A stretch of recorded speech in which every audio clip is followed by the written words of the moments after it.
Oke, malam ini saya mau membahas tentang masalah-masalah COVID lagi.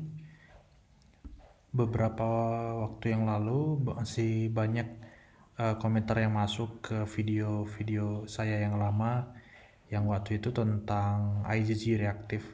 Karena banyak sekali pertanyaan, jadi saya mungkin akan membahas tentang COVID lagi. Hanya saja mungkin dengan tema yang berbeda. Kalau dulu itu tentang pemeriksaan, hari ini saya mau membahas tentang kriteria pemulangan pasien dari ruang isolasi.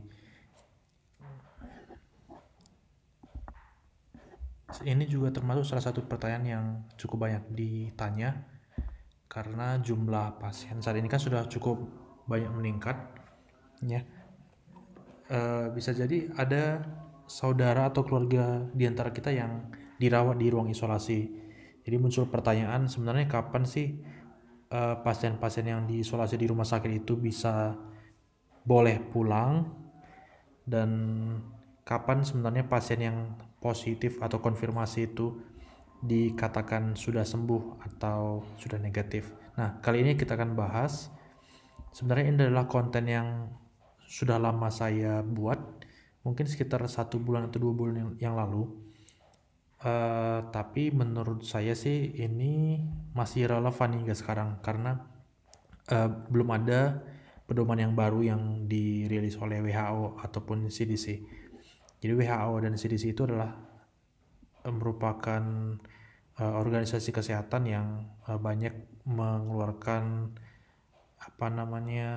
aturan-aturan atau pedoman. Jadi kita mengacu pada arahan yang mereka buat. Nah, jadi ini seperti yang telah saya jelaskan di depan, ini salah satu pertanyaan, yaitu kapan keluarga saya boleh keluar dari ruang isolasi dan sebagainya. Jadi ini akan kita bahas. Kalau dulu kriteria pasien dikatakan sembuh atau boleh pulang dari ruang isolasi itu adalah 2 kali swab negatif. 2 kali swab. Itu mungkin awal-awal pandemi di Indonesia sekitar bulan Maret, April, Mei itu selalu menggunakan kriteria ini. Jadi pasien 2 kali swab baru boleh pulang. Ya, ini 2 kali pemeriksaan dan jaraknya juga harus minimal 24 jam.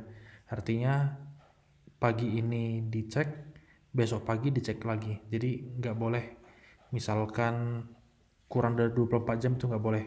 Contoh misalnya siang ini dicek baru besok pagi dicek, itu nggak bisa, nggak boleh. Kemudian belakangan ini beberapa bulan terakhir pasien COVID yang swabnya positif juga ada yang dipulangkan gitu. Malah ada juga pihak keluarga yang menolak untuk dipulangkan karena masih positif. Sebenarnya apa sih pertimbangan di balik itu? Apakah memang boleh pasien yang positif dipulangkan? Oke, kemudian ini kalau pasien COVID yang positif yang tanpa gejala itu boleh isolasi mandiri atau karantina mandiri di rumah, boleh.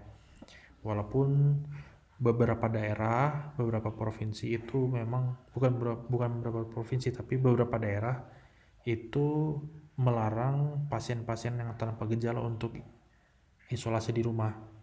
Mereka itu diharuskan tetap isolasi setidaknya di hotel yang memang sengaja ditunjuk sebagai karantina pasien atau di rumah sakit. Jadi tidak boleh lagi di rumah. Biasanya yang di ruang isolasi itu pasien yang bergejala yang berat, ada yang gejala ringan itu tidak dirawat.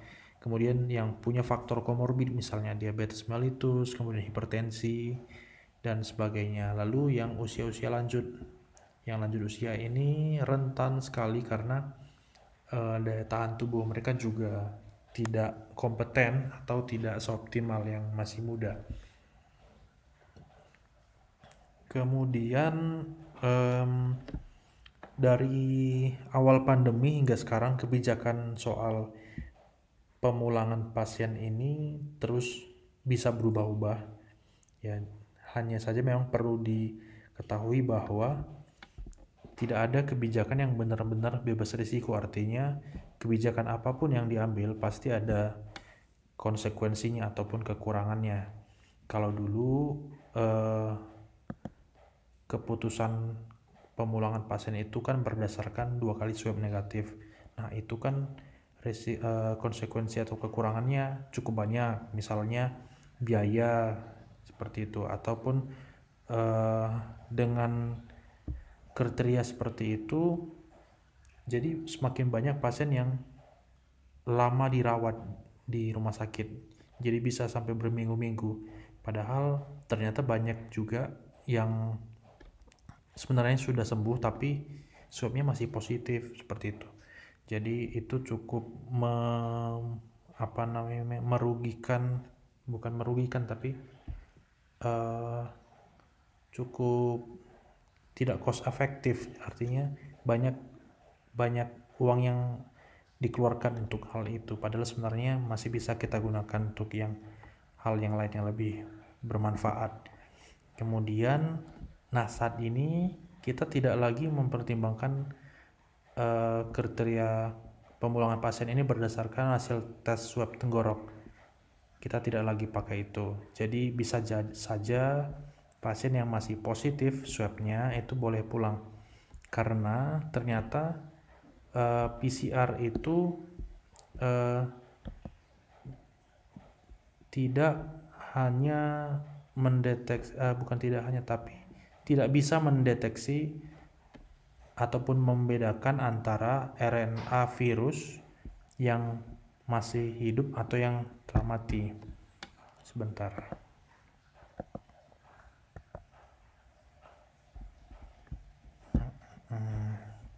Oke. Jadi nggak bisa bedain. PCR swab itu hanya bisa mendeteksi RNA virus. Ketika ada RNA virus pada sampel, hasilnya positif, seperti itu saja.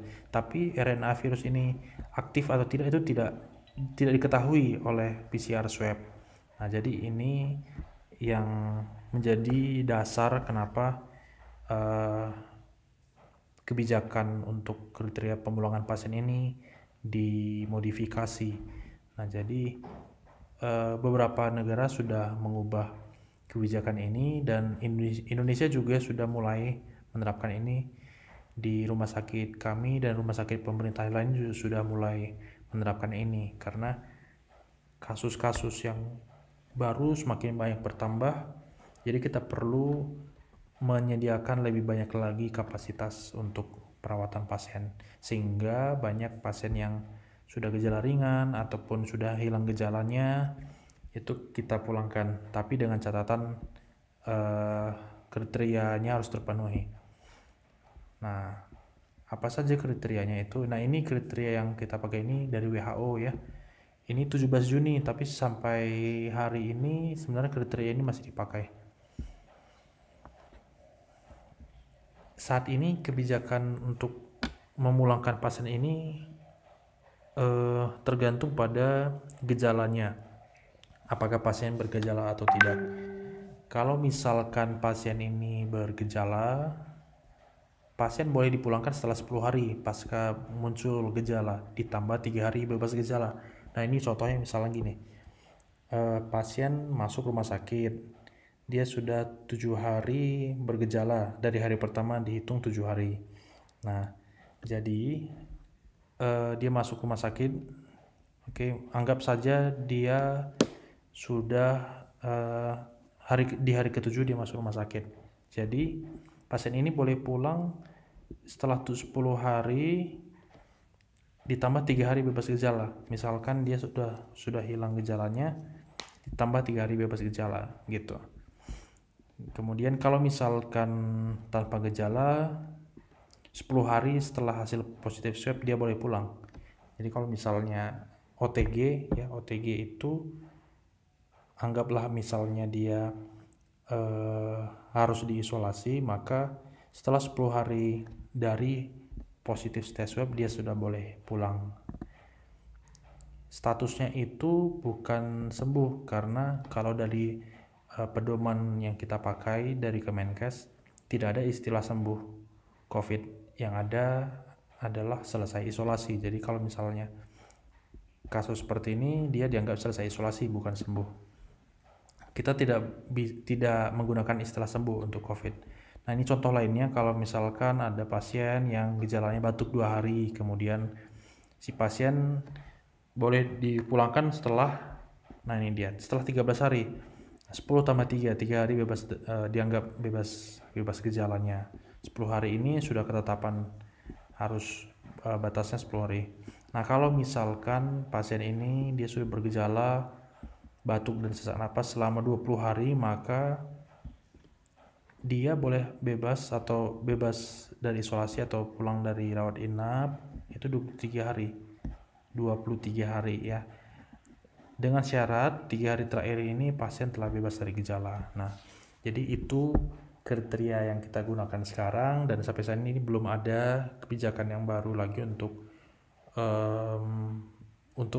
mempertimbangkan pasien boleh pulang dari rawat inap atau menentukan status selesai isolasinya, belum ada. Jadi masih ini mudah-mudahan bisa memberikan manfaat atau wawasan supaya kita bisa paham apapun keputusan oleh dokter untuk keluarga kita sudah saat ini, harapan kita paham dengan pedoman yang kita bahas malam ini. Mungkin itu saja. Kalau misalkan Anda punya pertanyaan, boleh tinggalkan di kolom komentar atau kirim email, atau boleh follow dan DM di Instagram saya. Terima kasih.